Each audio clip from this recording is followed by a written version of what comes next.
বাংলাদেশের বর্তমান পরিস্থিতি,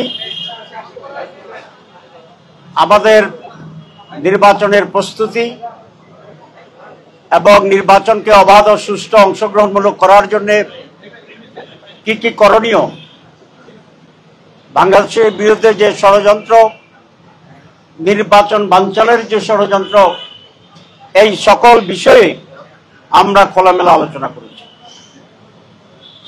আমরা বলেছি মাননীয় উপদেষ্টাকে যে দীর্ঘ সময় সংগ্রাম, রক্ত এবং জীবন দেওয়ার বিনিময়ে আমরা একটা নতুন বাংলাদেশ পেয়েছিলাম। স্বৈরাচার এবং ফ্যাসিবাদের শুধু পতনই হয়নি, তাদের নায়করা দেশ ত্যাগেও বাধ্য হয়েছে। এদেশের মানুষ আশা করেছিল এই পরিবর্তনে একটি গুণগত পরিবর্তন আসবে রাজনীতিতে, অর্থনীতিতে, আমাদের রাজনৈতিক কালচারে, নির্বাচনের সর্বত্র আমরা একটা নতুন বাংলাদেশের যাত্রা শুরু করে একটি সমৃদ্ধ বাংলাদেশে আমরা পৌঁছতে পারব। আপনারা জানেন প্রধান উপদেষ্টা তিনটি বিষয়ে জাতিকে আশ্বস্ত করেছিল। একটি হচ্ছে উনি রিফর্মস করবেন, কিছু বিষয় সংস্কার করবেন যে সমস্ত কারণে বারবার এদেশে নির্বাচন এবং স্বৈরাচার, নির্বাচন প্রশ্নবিদ্ধ হয় এবং স্বৈরাচার প্রতিষ্ঠিত হয়েছিল। রিফর্মস করা হবে, বিচারকে দৃশ্যমান করা হবে এবং বিশ্বমানের আনন্দঘন একটি নির্বাচন অনুষ্ঠান করা হবে। কিন্তু আজকে যে পরিস্থিতি দাঁড়িয়েছে, এই সমস্ত অর্জন প্রশ্নবিদ্ধ আছে বলে আমরা ওনাকে জানিয়েছি। প্রথম যে রিফর্মস, সংস্কার, আপনারা অনেকেই আমাদের সাথে ছিলেন। আমরা প্রায় 1 মাসের অধিক সময় ধরে 31টি দল, নির্বাচন রিফর্মস কমিশন সব মিলিয়ে আমরা একটি জায়গায় আসার জন্য চেষ্টা করেছি এবং সেখানে অনেক ডেভেলপমেন্টও আছে।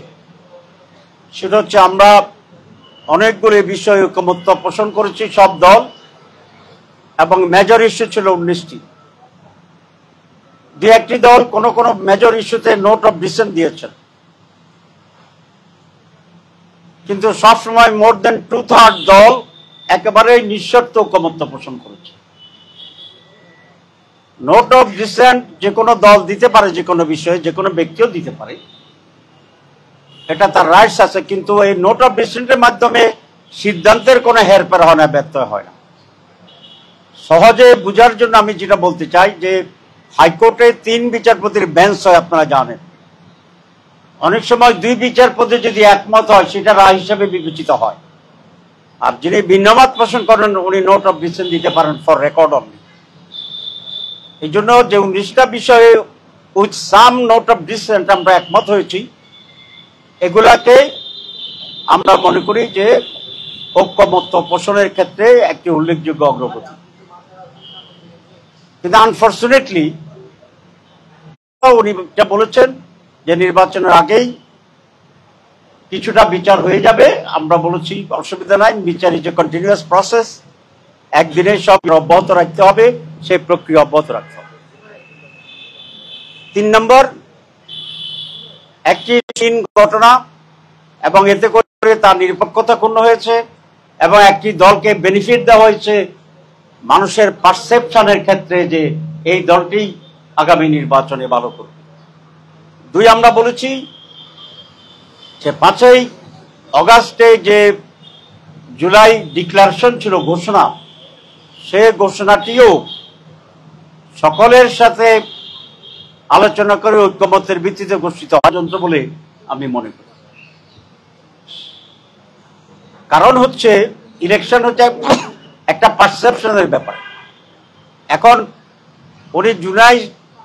উনি আজকে আমাদের সাথে বলেছে জুলাই চার্টার এটা ওনারের সাবজেক্ট এবং এটা হইতে হবে, কিন্তু এটা অর্জন না করে নির্বাচনের ট্রেন ছেড়ে দেওয়াটা এক ধরনের আমি কি বলবো, এক ধরনের ভুল সিদ্ধান্ত। কারণ একটা দল যেভাবে চেয়েছে সেভাবে হয়েছে, তারা নির্বাচন দিয়ে গেছে। আর বাকি সকল মেজর দল কিন্তু আমরা এই বিষয়ে এক আছি যে জুলাই সনদের বাস্তবায়ন করতে হবে। শুধু আমরা এর জন্য লড়াই করছি, দাবি করছি, আর একটি দল এটা ছাড়াই এগিয়ে যাচ্ছে। এখানে একটা বৈষম্য তৈরি হয়েছে, কারণ একটি দলকে অফেন্সিভ রাখা হয়েছে আর আমাদেরকে ডিফেন্সে দিয়ে দেওয়া হয়েছে। আমি ওনাকে বলেছি এখানে লেভেল প্লেইং ফিল্ডের যে ইস্যুটি, এটা ক্ষুণ্ণ হয়েছে এবং এটা আপনাকে ঠিক করতে হবে, নির্বাচনের আগেই ঠিক করতে হবে। আমরা পিআরের ব্যাপারে কথা বলেছি। এখন 31টি দল যারা আমরা নির্বাচন কমিশনে, আমরা যারা ঐক্যমত্য কমিশনে রিফর্মসে ছিলাম, এর ভিতরে 25টি দল পিআর চায়। যেমন বামপন্থী দলগুলো পিআর চায়, ইসলামী দলগুলো পিআর চায়, তার বাইরেও যে সমস্ত দল আছে, যেমন নূরের দল আছে, এবি পার্টি আছে, আমাদের রাষ্ট্র সংস্কার আন্দোলন আছে, এরা সকলে পিআর চায়। সুতরাং আমরা বলেছি পিআর এদেশের মেজরিটি রাজনৈতিক দল চাচ্ছে, যারা মেজরিটি মানুষকে প্রতিনিধিত্ব করে। আমাদের মাঝে একটু ডিফারেন্স হচ্ছে, অনেক দল আপার হাউসে পিআর চায়, আর আমরা এবং আরো কয়েকটি দল আমরা পুরাটাই পিআর চাই, আপার হাউস লোয়ার হাউস, এখানে পার্থক্য, কিন্তু পিআর সকলে আমরা চাচ্ছি। সুতরাং আমরা বলেছি অধিকাংশ দল যেহেতু পিআর চায়, এই একটি কারণে। আর গত নির্বাচন করে যে ভোট ডাকাতি, কেন্দ্রে না আসার, দিতে যাওয়া, মানে কালো টাকার প্রভাব, দিনের ভোট রাতে হয়ে যাওয়া, এই সকল অভিজ্ঞতায় আমরা মনে করি একটি নতুন সিস্টেমে নির্বাচন দরকার। না হলে আগের মতোই কেন্দ্র দখল হতে থাকবে, আগের মতোই কেন্দ্র দখলে নির্বাচনের পরে আবার আন্দোলন হতে থাকবে। সুতরাং এটাকে থামানোর জন্য একটি নতুন পদ্ধতি, যেটার ব্যাপারে কেন্দ্র দখল হবে না, কালো টাকার বিষয় হবে না, জোর জবরদস্তি হবে না। আমরা বলেছি যে এই বিষয়ে যেহেতু একটা নতুন প্রস্তাব, আপনাকে আলোচনা করতে হবে, ইলেকশন কমিশনকে আলোচনা করতে হবে। কারণ দুইটি পদ্ধতি এখন, একটা হচ্ছে সনাতন পদ্ধতি, ট্র্যাডিশনাল যেটা আমরা করছি, আর একটা আমরা পিআর পদ্ধতি। তো দুটা পদ্ধতি মাঠে আছে, তাহলে এটা নিয়ে তো আলোচনা হইতে হবে, এটা নিয়ে তো একটা ঐকমত্য হইতে হবে, বা এটা নিয়ে একটা সিদ্ধান্ত হইতে হবে। এখন আমরা মেজরিটি লোক পিআর চাই, আমাদেরকে অবজ্ঞা করে কোনো একটি দলের চাপে বা দাবিতে একই ট্রেডিশনে নির্বাচনী ট্রেন যদি চলে যায়, আমরা তো এই দলগুলোর জন্য নির্বাচনে যাওয়া তো একটু সংকুচিত হয়ে যাবে, প্রশ্নবোধক হয়ে যাবে। আমরা ট্রেন মিসও তো করে ফেলতে পারি, যেহেতু ট্রেন ছাড়ে দিয়েছে আমাদের প্রস্তুতির আগে। তো আমরা বলছি তাহলে তো নির্বাচন প্রশ্নবিদ্ধ হবে। এই নির্বাচন যদি আপনি এইভাবে করেন যেভাবে আছে, তাহলে আপনি প্রশ্নবিদ্ধ হয়ে যাবেন। আমরা নির্বাচন চাই ফেব্রুয়ারিতে, কিন্তু এইসব প্রশ্নগুলো আর সকলে মিলে একটা সমাধান করতে হবে, এবং সকলের সন্তুষ্টি এবং সম্মতি এবং অংশগ্রহণের মাধ্যমেই নির্ধারিত সময়ে একটি সুষ্ঠু, অবাধ, উৎসবমুখর নির্বাচনের ব্যবস্থা করতে হবে। আমরা আরো আশঙ্কার কথা বলছি। আমরা এটা বলেছি যে এখন পরিস্থিতি যেটা দেখা যাচ্ছে, যেমন নুরুর উপরে যেভাবে হামলা হইল, আমাদের ফসল, তার আন্দোলনের ফসলেই তো এই সরকার, তার আন্দোলনের ফসলেই তো নতুন বাংলাদেশ। দ্বিতীয় স্বাধীনতা যুদ্ধের অন্যতম সে নায়ক, তাকে পুলিশ অ্যাক্সিডেন্টালি একটা বাড়ি ফলে গেল, সেটা ভিন্ন কথা। লক্ষ্য করে যেভাবে হামলা করেছে, এটা তো ন্যাক্কারজনক বললে কাবার হয় না, দুঃখজনক বললে কাবার হয় না, অপ্রত্যাশিত বললে তো একেবারেই কাবার হয় না। এটার জন্য নতুন শব্দ আবিষ্কার করে এটাকে নিন্দা করতে হবে। এত বাজে একটা ঘটনা করছে সরকার, আমরা এটা অফিসিয়ালি নিন্দা করি, দুঃখবোধ করি, এবং এটার যথাযথ বিচার বিভাগীয় তন্ত্র শুরু করে কঠিনভাবে দোষীদের শাস্তির ব্যবস্থা করতে হবে। আমরা শেষ করি নাই, ধৈর্য একটু থাকলে ভালো হয়। আমরা এই জন্য বলছি যে এই যে লক্ষণটি, যে নির্বাচন হওয়ার ক্ষেত্রে আগেই পরিস্থিতি ঘোলাটে হচ্ছে। আপনারা কোনো কোনো দলের লোকদের বক্তব্য দেবেন, কলজা ছেড়ে ফেলবে, জিব্বা কাটিয়ে ফেলবে, তারপরে এখন তো লোকেরা ভয় পেতেছে যে জিব্বা তো একটাই, দুটো হইলে না একটা কাটলে আর একটা থাকে, কিন্তু একটা যে জিব্বা হিটা কাটিয়ে ফেললে এখন বেচারা তো খাইতেও পারবে না, কথা কইতেও পারবে না। আমরা আজকে বলে আসছি ওনাকে যে আপনার এই দেশে এরকম কথা হয়, পরিচিত লোকের কথা বলে আপনি তো কিছু করছেন না। আপনি বলবেন যে সব ঠিক হয়ে যাবে, ভোটের দিন দেখবেন যে সব দখল হয়ে গেছে, তখন রাতে আপনি একটা বিবৃতি দিবেন, দুঃখ প্রকাশ করে যে আমি নির্বাচন চাই নাই, এতে কোনো সমস্যার সমাধান হবে না। কথা পরিষ্কার। সুবিলন সাহেব বক্তৃতার সবসময় বলতো কথা পরিষ্কার, ঠিক আছে?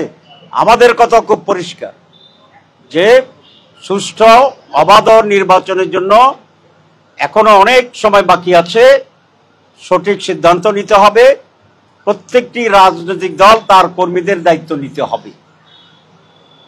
অনেকে বলে কর্মীরা কথা শুনে না, শুনলে তাহলে বাদ দেন, যে কথা আরো কথা আছে আজকে সব বলবো না, কিন্তু প্রত্যেকটি দল তার দায়িত্ব নিতে হবে। আমরা বলেছি যে আগে এক দল বাস স্ট্যান্ড দখলে নিছে, এখন আরেক দল বাস স্ট্যান্ড দখল করছে। দল বললো না, একটা গ্রুপ। দল বলে তো পুরো দল বুঝায়।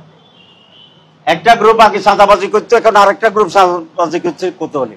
তো এই অন্তর্বর্তী সরকার এই দখলদারদের ব্যাপারে কোনো ভূমিকা নিয়েছে আমরা এটা দেখি না। এটা শুধু একটি দলের দায়িত্ব নয়, সরকারের প্রধান দায়িত্ব।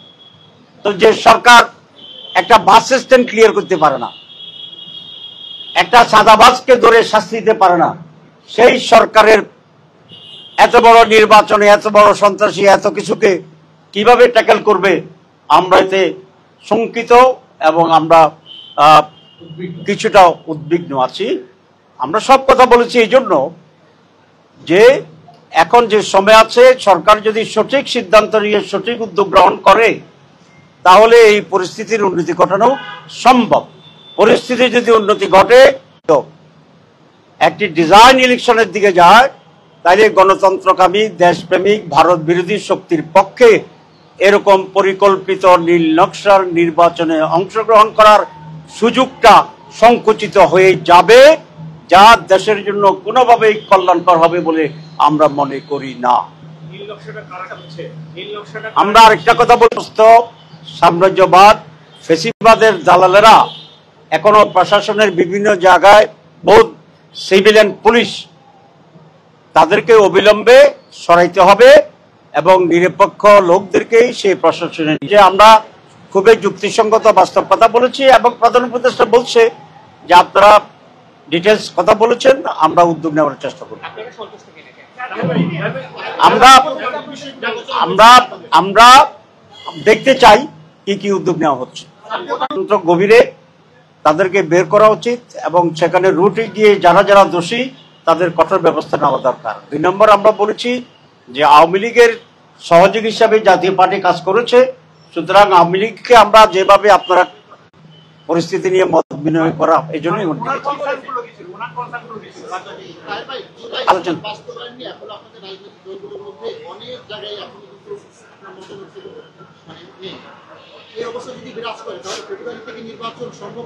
বাধা দিচ্ছি।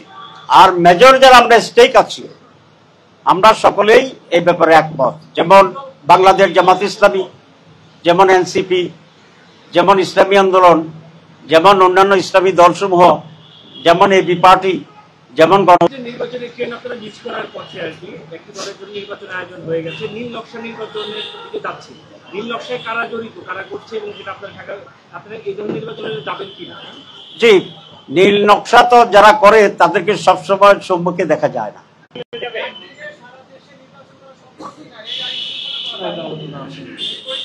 এই বিষয়ে আমাদের কোনো আলোচনার বিষয় ছিল না আজকে।